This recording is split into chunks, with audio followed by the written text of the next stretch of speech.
When I first arrived in Hong Kong in 2014, I saw a woman speak at an event. Her story made me... Well, I don't find the words that give credit to how much her sharing impacted me, and you will hear me trying to grasp for words a couple of times in this episode. I'm beyond grateful that 7 years after I listened to her for the very first time, I bumped into her at an awards ceremony. She has received many awards for her work. And when I asked her if she would come on #Impact, she said yes. I am Regina Larco, and you're listening to #Impact, a podcast about stuff that matters. Before we start, I want to let you know that getting more voices heard is what drives us at #Impact. The voices of the incredible guests you hear on our channel, but also your voice. If you ever thought about starting your own podcast, but you wonder where to start, where you would even begin, then I want to help you. You can access the first chapter of my online podcasting course at #impact.com/free. For you, this chapter is free of charge, and you will get all the guidance you need to take the first steps into getting your voice out there. You don't have to figure this out on your own, and the world needs to hear your voice. And today, you get to hear the beautiful voice of Shalini.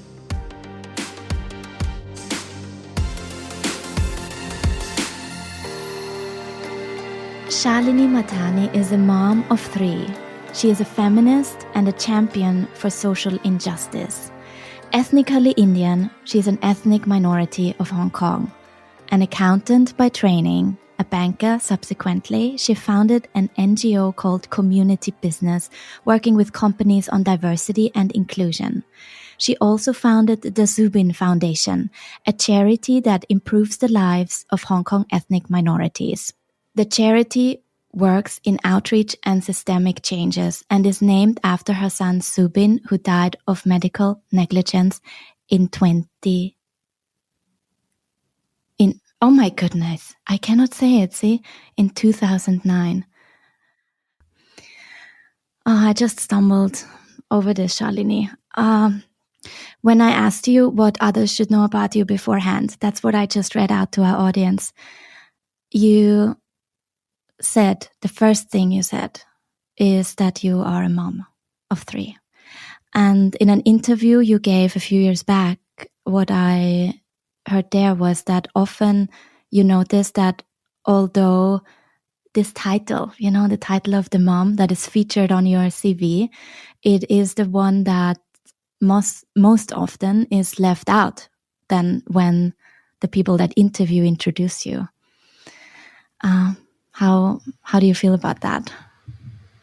I think that having children is an enormous privilege, and it's also an enormous pain. And in my case, they go hand in hand. Even before I had children, I always thought it was strange that women who are successful and in positions of leadership, and I've advocated for women in leadership for a very long time, they thought they needed to suppress that part of them publicly. And in their CV, they always name their great achievements with awards and positions. But that was a part that they hid. And when I became a researcher and researched women on boards and women in leadership, again, before I had children, I realized that these women never stopped thinking about their children.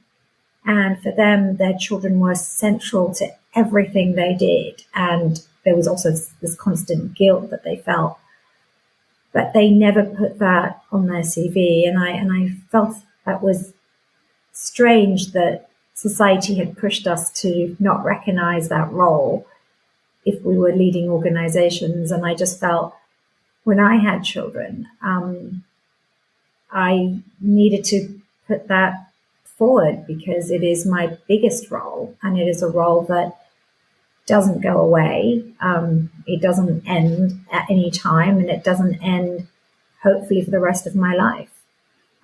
So, yeah, I just I feel that the role of mother is the biggest role I have, and it needs to be recognized as that. Mm. And I think too that mothers everywhere, I suppose they too need to see that other women are recognizing it in order for them to feel comfortable recognizing it. And so my hope is that more of us will feel comfortable enough to talk about our role as a mother. And it doesn't take away from the other things we do. It adds to it. We need to be comfortable to say it. Some of our most loyal listeners, they will recognize your voice because we've had your beautiful voice on the channel before.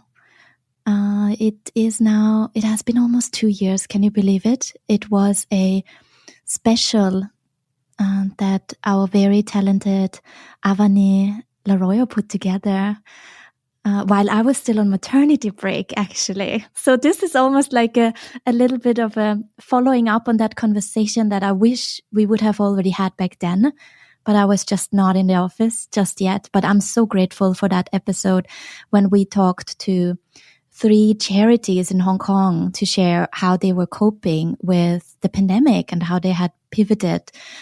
And all these stories touched me greatly. I recommend everyone to also go back and listen to that episode we did. What really struck me, there were many things that struck me, what you shared in that audio message. We just asked you to send in an audio message, right? To us, and you shared about your story and your work with the Zubin Foundation. And besides the things you said about how you had pivoted and how you all of a sudden started to hand out care packages, what you never thought you would do, but just these basic needs were now really not even met for the vulnerable groups you worked with. So that was a thing that struck me. But when it comes to your personal story, there you share that you were brought up in a conservative Hong Kong Indian family, and you as a girl child, that's what you said, the biggest ambitions that your parents had for you were to get married. Yes. And you broke out of that. How?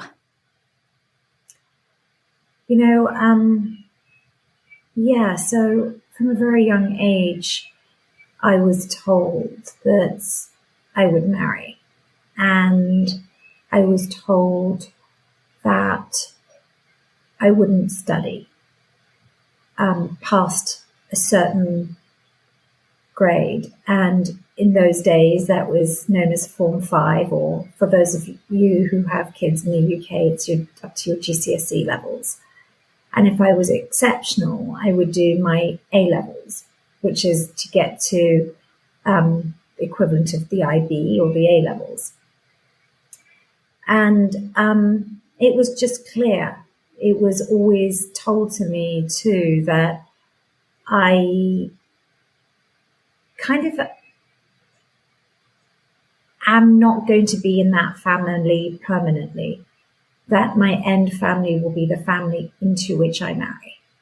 So that this family was my family, that in our community, which is the Sindhi community, there's also a word for that, your original family and then your family you go into. And the assumption is that you merge with your husband's family and you become their family, and you go from being a daughter of this family into a daughter-in-law of that family. And in an ideal situation, that family treats you just like a daughter. So they treat you with grace. How did I break out of it? Well, I think that at the age of 13, I went to India for the first time. And actually a lot happened when I was 13. So I went to India for the first time. And I remember being completely blown away by the poverty in India. And I'm not sure if I've shared this with you before, Regina, but I arrived in Bombay. It was very late at night. I was with my parents. My dad had a sister in Bombay. We arrived in her block of apartments, and we arrived on, call it the third floor of her building. We got out of the lift, and the corridor between the lift and her front door was dark, pitch black. It was maybe 2, 3 in the morning. And as we were walking from the lift to her front door, I was stepping on stuff. And I didn't know what I was stepping on. It was pitch dark. And I remember saying to my parents, I'm really scared. I'm really scared. What am I stepping on? And, so we're walking with our suitcases and I'm stepping on stuff. And then, when we finally got into my aunt's apartment, I was like, what was that? It was really freaky. And I was told it was the domestic help, that they slept outside the homes. And I remember being so incensed and outraged that this could happen, that how dare we, particularly as I was brought up Hindu, as Hindus, treat others like this. And it really, really bothered me. And I remember saying to my mum, I cannot stay in my aunt's house. I cannot do this. We've got to tell her to stop it. And she said, look, this is not our place. We're visitors here. You're not going to rock the boat. And I remember being so upset about that. And then the next day, I remember going out with my parents. We were in India for my cousin's wedding. And we got into our beautiful, fine Indian clothes and, wore some gold jewelry. And we went into this car and we got driven to this beautiful hotel. And on the way, there were girls who were my age, 13. They had breasts and they were completely bare-breasted. And they were feeding young babies off their breasts, their babies. And it was such a stark contrast to my life in Hong Kong. And I remember when the car stopped at the traffic lights, these women would come and knock on your window. And I wanted to put the window down and pay these women because they were begging. And my parents said, you can't do that. And I said, no, we can. We must. We have. And they said, no, they'll mulct the car. And I was like, but that girl's my age. And just the discrepancy between the haves and the have-nots just really played on me.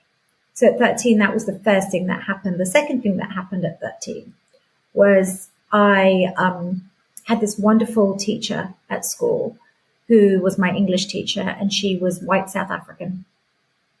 And she brought words to my life and gave those words life. So she brought in the subject of racism.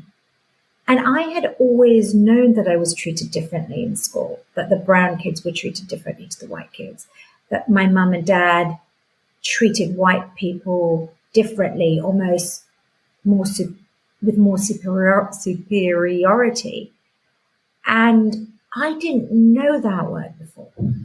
And she also brought in sexism.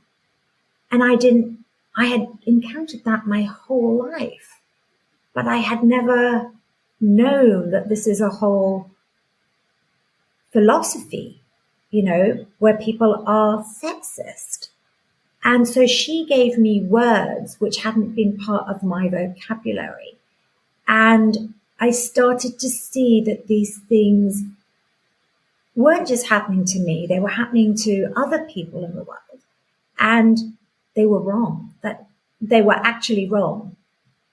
And so at 13, I made the decision, I guess, and I don't think it was conscious, that I wanted to change the world, but also that we mustn't treat people who are poor, who look different to us, who are dark-skinned, who are women differently. And actually, for me, that took me back to my Hindu philosophy, which is we're all the child of God. And we're all souls and we're all beings. So, yeah, I guess I decided at a very young age that the only way I was going to be able to fight this sort of stuff was to be not in the community I was, where I was destined to be married.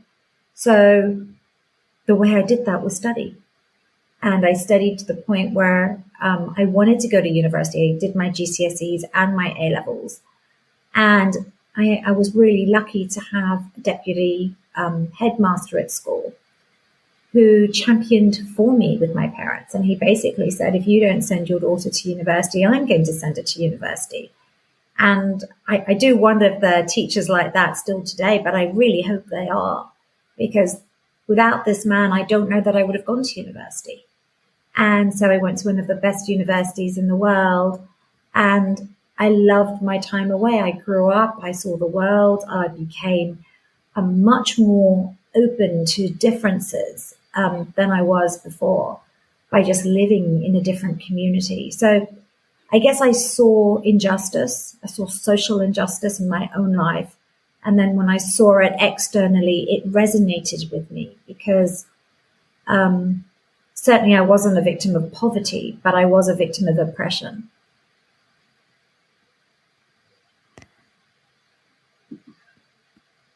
I love how you put that you now all of a sudden had almost like a vocabulary for something you had experienced. And now you could have the words to describe that. And I think that's also what, looking at our season 5 theme of the Sustainable Development Goals, that's what they intend to do as well with this 17 goals of putting words on our biggest challenges that we should be working towards.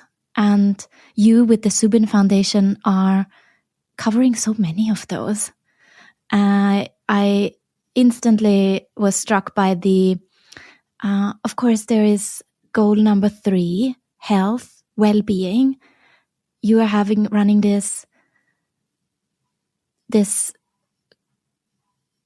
call line, right? With Mira. Is that active? Yes.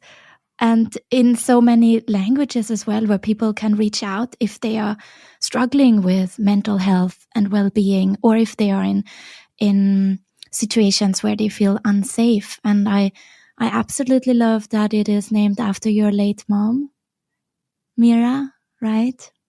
Yeah. Tell us about that call line. My mum died in 2016, and I spent a lot of my life not wanting to be like my mum, because I saw her as someone who didn't want to kind of challenge the status quo. But in many ways, she did challenge the status quo. She was very active in the Indian community. Her love was the arts, and she brought Indian music and Indian dancing into the youth, and she nurtured that talent. And she did a massive amount for fundraising for multiple initiatives in Hong Kong and in India. And she was the first woman in our community that certainly I know of, and I think it'd be fair to say in her generation, that really went out and served the community. But she was also extraordinary in that she always managed to keep people happy, which is something I don't know that I do at all. I think I tend to ruffle feathers much more. But my mum died in 2016, and earlier that year she'd been diagnosed with a form of cancer called NPC, nasopharyngeal cancer. And I had the feeling she was dying, and so did my sister. And I don't mean for that to sound wishy-washy, but I think that is something certainly I feel I'm more tapped into now after Zubin's death. I kind of feel I'm a bit more sensitized to certain things. So I thought my mum was dying, but I didn't think it was imminent. So she found out in June she had cancer, and in August she passed away. But when she was sick in July, and I sat with her, and like I said, I had this feeling. I asked her, Mum, what are the things that you still have left to do in terms of service to the community? And she said, I want to help women and girls who have it really hard. They need somewhere to go. And as a backstory, my mum and I had helped together, just my mum and me, not with a foundation. In the years before, we'd helped a couple of women who'd approached either me or my mum from our community who were victims of domestic violence. And in one case, we managed to get that woman to be freed of her husband who had been burned. We helped her get hold of her child, who the parents, her in-laws had kept kind of hostage. And we got that child released, and this woman was able to leave Hong Kong and go back to her parents in India. So my mum and I had worked on abuse together, just as two women who felt strongly against it. And so when my mum said to me, I still feel I have work to do for women in our community who are in crisis. After she died, it became really apparent to me that we needed to set up this helpline. And my colleague Sandy Chan and I had been talking about helping female victims of domestic violence and women who are in just crisis for a long time. But we had said no because we were worried about the backlash from men in the community who were working with us in other areas. But after my mum died, I thought, you know what? I'm just going to do this, and we'll deal with the wrath that comes with it. And so we set up this helpline. It runs 5 days a week from 10 to 4, and it operates in Hindi, Urdu, and English. And the aim is really to be there for women. And so we're not a counseling center in that particular case, where Call Mira is call your friend. Call Mira. Mira is your friend. She's a woman. She loves you. She's not going to judge you. So call Mira about anything. So we get calls about, in the last year, I think 30% of our calls have been related to poverty and COVID. 17% have been around legal issues. And there's not an insignificant percentage, and I don't have that particular percentage, around abuse at home. So Call Mira has been really successful. And this last year, because I've been looking at writing our impact report for the last 12 months, we had close to 900 calls. And without Call Mira, I don't know what those people would have done, because there is no other avenue which is in Hindi, in Urdu, and English for these women. So yes, we look at the SDG around gender equality, because you can never achieve any form of poverty alleviation unless you start addressing these very tricky and difficult questions. And one of them is gender inequality. With SDG 5, it is one that's really close to our heart as well. And I'm just grateful for the work you do, because as you say, like these 900 conversations that were had, they make an impact, right? And especially when you are communicating your impact, I think it's oftentimes really important to show these numbers. But when you look in it qualitatively, each and every one of these conversations, they are healing, right? Like just what we are doing now. I've seen that so much for myself as well, just having these conversations, having someone there on the other side, listening and actually caring for your suffering and pain. And absolutely, I think you hit it you hit the nail on the head there. I think we don't look at how lonely people are in the world. There is a caller that's called us over, 30 times. And it's because she has no one else to talk to. And she calls just for that reason. And she knows she calls for that reason. I'm lonely. I wanted to hear your voice today. So there are people who are lost in their worlds and they have no one to talk to. And sadly, that many of the time that's women in very vulnerable situations. But, SDG 5 is linked in our case. So if we look at Core Mirror as a platform, is linked to hunger, because we've had so many calls over the year about people being hungry, which is why we developed what you called, our care box, which is something we never thought we'd do. It's linked to poverty, which is SDG 1. It's linked to the lack of quality education for these women, partly because they're denied it, like, my life could have been. And even when they do work, it's linked to SDG 8. Is it decent work? Are they being paid properly? Are they being treated equally? Which is again related to SDG 10, because there are so many inequalities. And, we work with the predominantly, the most vulnerable in our community, in the Hong Kong ethnic minority community, are the Hong Kong Pakistanis. And in that group, by far, it's the Hong Kong Pakistani women. And the racism, religious, racist discrimination towards these women exists. And so how do you reduce those sorts of inequalities? How do you change mindsets when women who wear the hijab are discriminated against when they walk into a job interview, even get into the interview on the MTR or on the bus? So I feel with, for example, just SDG 5, it's linked to so many other SDGs, and in the diversity and inclusion world, we call that intersectionality. But it's exactly the same with the SDGs. There's intersectionality, and often, one's linked to so many other SDGs.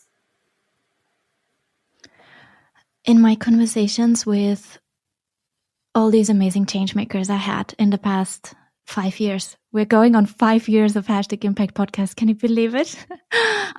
I can't. And I feel so privileged, because I get to get on the calendar with all these people that are really walking the talk and making an impact, like yourself. And I really want, now as it's going on to these 5 years, I challenged myself to look at it in a bigger picture, because our listeners, I know when you're listening right now, you are probably trying to find your own ways of making an impact, trying to find inspiration here from our amazing guests. And what I challenged myself to do is to look into what is that moment. You shared those moments as a 13-year-old that made you realize that there is so much injustice.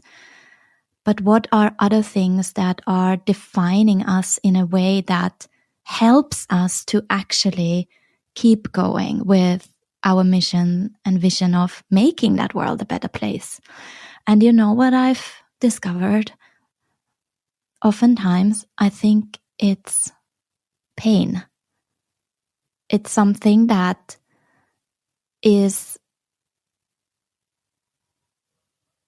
happening to us, something that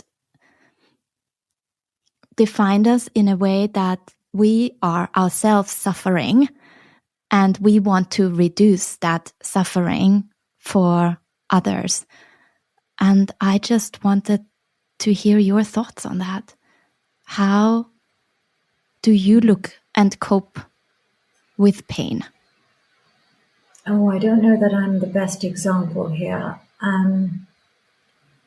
When Zubin died in 2009, I died. I died multiple times, and I don't know how that's even possible. But watching your child suffer, a child suffer, and I can only talk about me, was impossible. The shock to the system of watching your child being resuscitated is something that no one should ever have to confront. and the helplessness that I felt.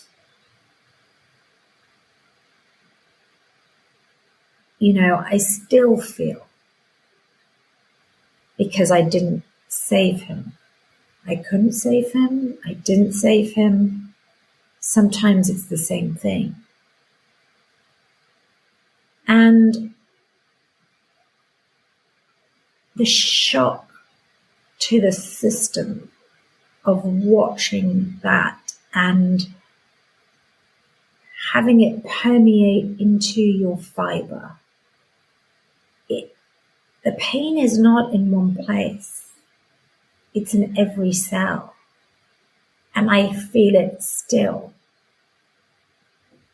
And I think I wouldn't be around today. I know I wouldn't be around today if the love I felt for my daughter, who was 18 months at the time, if she wasn't around, if she hadn't been born. Because pain and love, I've come to realize, are opposite sides of the same coin. You only hurt so much when you love so much. And so does my suffering drive me? I think in the case of the Zubin Foundation, in the case of Zubin's death, I don't know that I would have done anything more with my life after community business.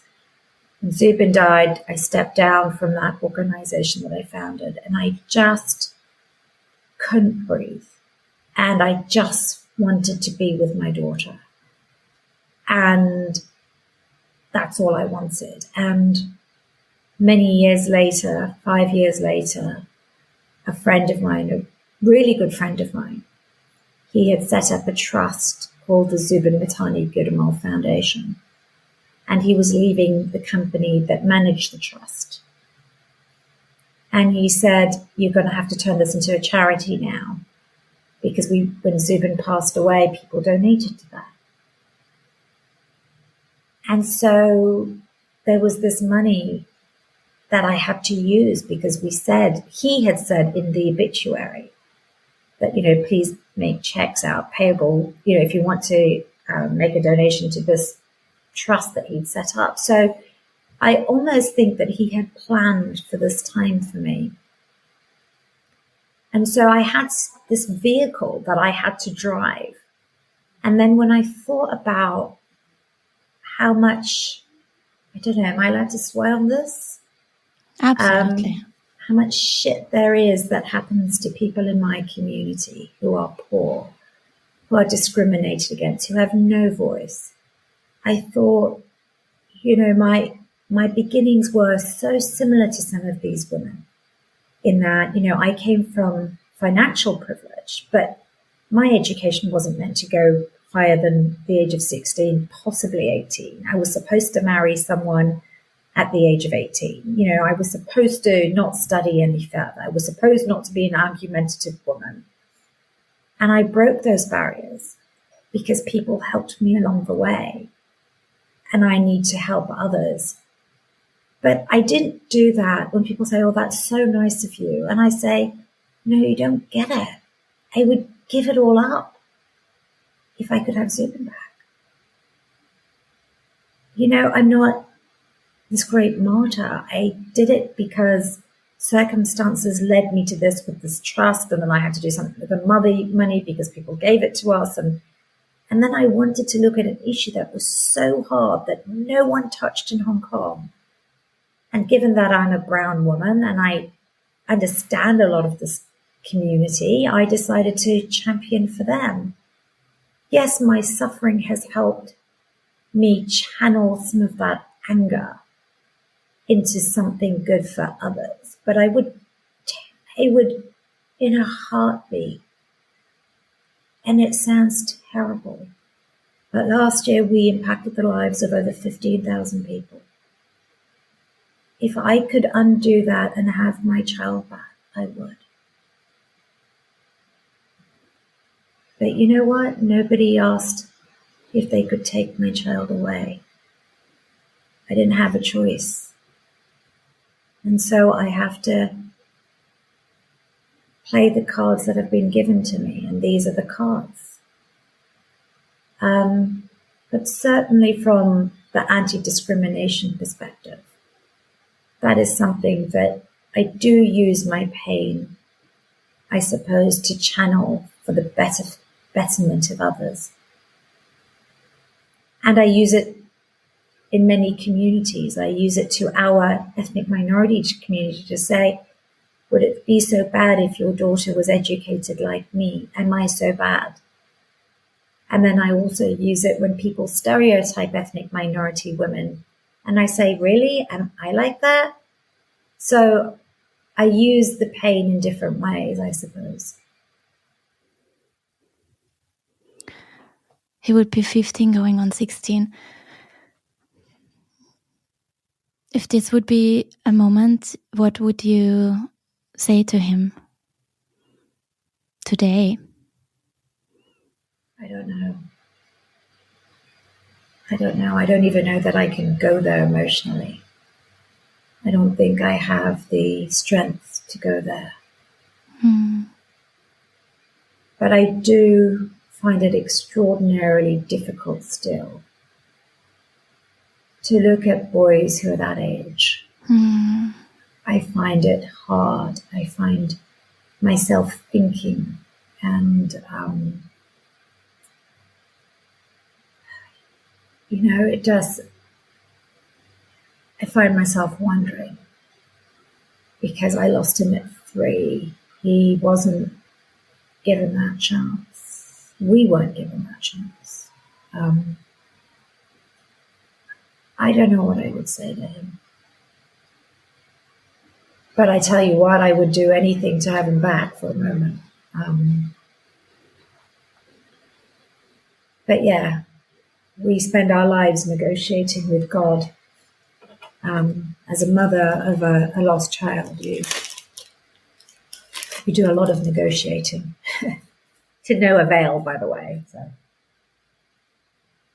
yeah, I mean, I think that for the rest of my days, because I should have died and he should have lived, the rest of my days, I have to help people who are suffering. And I don't even know that that makes sense to somebody listening. But kind of that's the way I feel. He paid the price when I should have paid the price, because a mother dies before a child. It doesn't happen the other way. It defeats nature. But he went first. And so I better make this life worthwhile. The way to make it worthwhile is to look in the eyes of other people who are suffering and help them so they don't feel helpless, like certainly I did when he was dying. And I couldn't save him. But, maybe all the people that I can help, it's a little bit of a step in the right direction for them. But I don't even know that I expect people to understand that. Because how can you? And I don't want you to, actually. Don't go there. It's dark beyond dark. Don't go there. So I almost don't want people to understand. I want them to see me as the woman who lost the child. Gosh, that's awful. Gosh, I'm glad I'm not there. But I don't know that I want them to understand.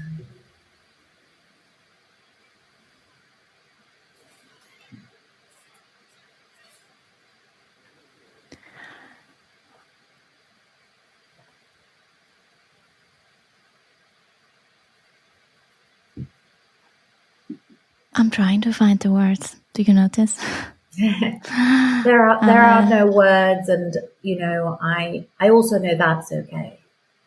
And for people who your listeners have heard, if anyone who's listening knows someone who's lost a child, for me, certainly one of the things that means so much to me, even now, and Zubin died in 2009, is when someone says, I'm really sorry for the loss of your child.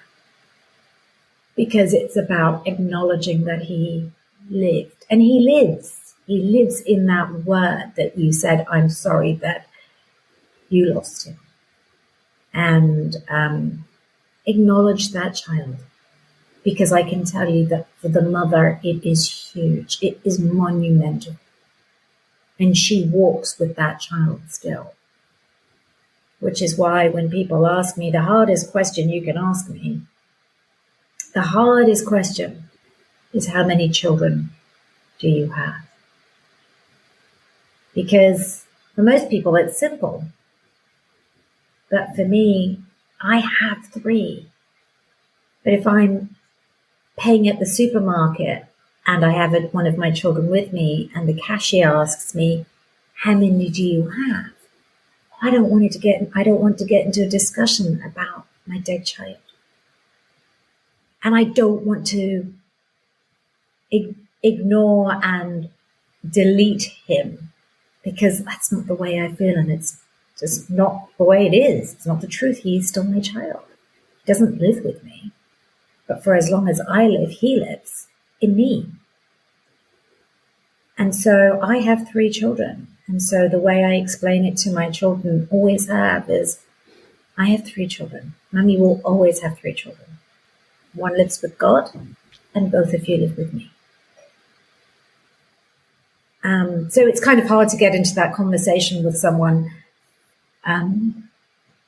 who's at the supermarket, or you're on a reception and someone asks you this and you just want to have a very light conversation. But mostly I say 3, and then it is awkward, but it's kind of just the way it is. So you not being able to find the words, that's okay. Because let's never normalize losing a child. It's good that it's awkward. It's good that it's awkward. And it's good that the impact you are making on these people that are now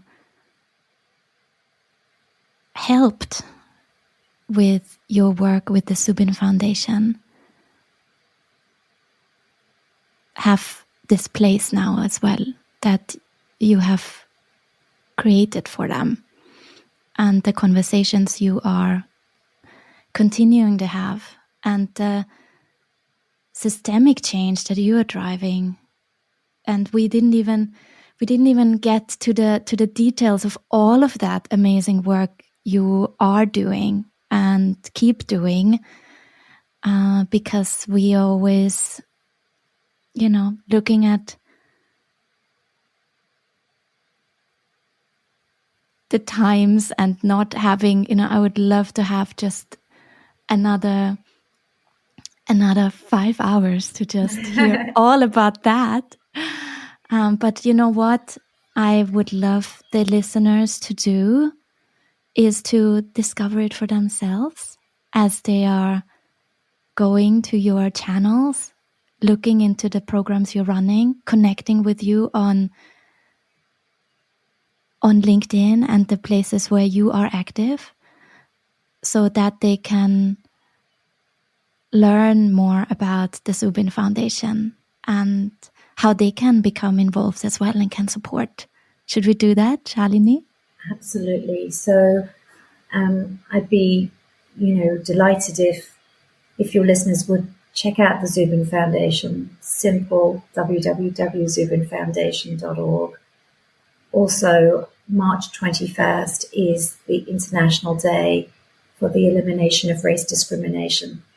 And I would urge you, wherever you live in the world, to acknowledge the divide that exists because of race. It's a nonsensical divide. And I hope you will pause and try and understand it. And if you're interested in looking at the work we're doing in Hong Kong to to mark this day on March 21st, please follow us on the Zubin Foundation Facebook, which is exactly that, the Zubin Foundation. And you can follow me too on LinkedIn, Shalini Mahtani. Thank you so much today, Regina. I won't let you go until you go through the quick fire round with me. Sure. You ready? Sure. Making an impact means improving someone's life. Someone who has inspired you in the way they tackle the Sustainable Development Goals. Christine Lowe. And what could everyone do right now to make the world a better place?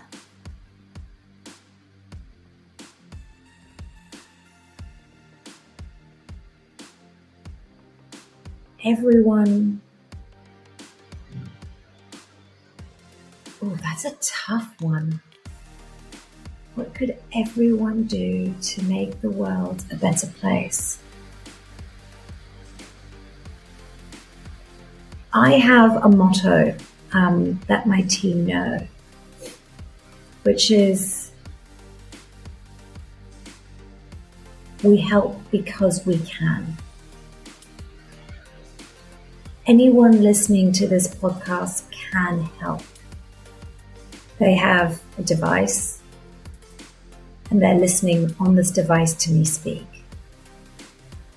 Do anything. Give $1 to charity. Give $1 million to charity. When you next see a homeless person, say hello. Look up the closest organization, in your district that supports the environment. See if you can volunteer. Just limit your showers to 3 minutes. Adopt a child. Not literally, you can if you want, foster a child. Support an organization that sponsors children and gives scholarships to girls. Everyone on this who's listening to this podcast can make a difference. There is no excuse. And when people say, oh, but that's just such a small bit, I say, well, how do you think we all started? So when I started so long ago in 2022, and I knocked on doors to different NGOs and asked them if they needed my help, and they basically said no because I was an English speaker, I decided to set up my first NGO, and that was in 2002. And so, every little bit makes a difference. And so whatever it is, giving $1, advocating for a cause, just listening to Regina's podcasts and then sharing it.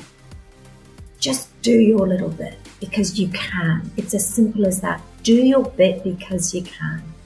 And if we all just did that little bit, the world would be so much better than it is today.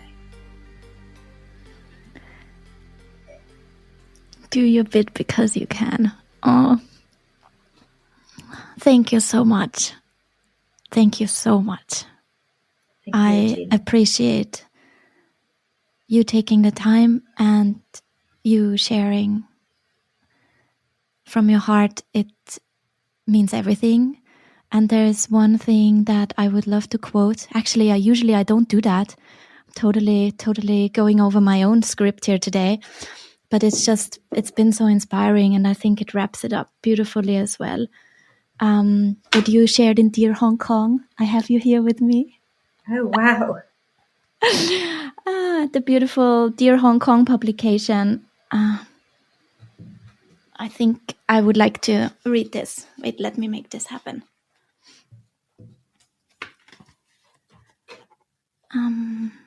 Where you were interviewed as one of the amazing people making Hong Kong so special, right? Where you say, people born into privilege take many things for granted. I think about how my circumstances would have been different had I been born into a disadvantaged family.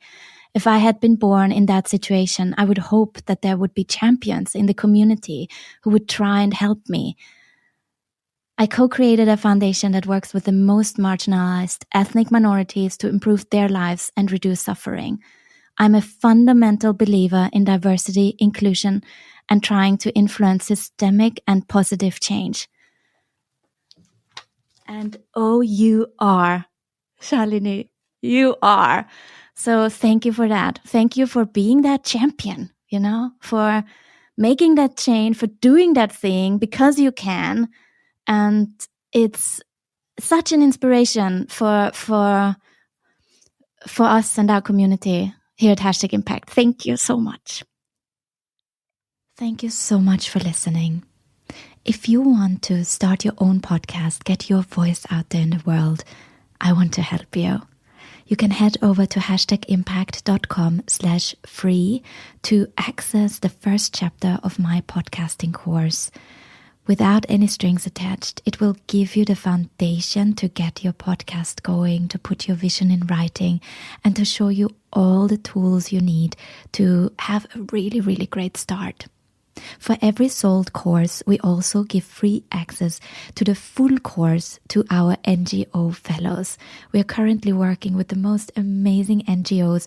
One of them is focusing on anti-bullying in schools for young children and many, many more. So it is truly making an impact if you decide to start your own podcast. So have a think and just reach out. If you have any question at all, find me at Regina at #impact.com to learn more about how we support you and the community to get their voice and their stories out there in the world. Talk to you soon. Bye.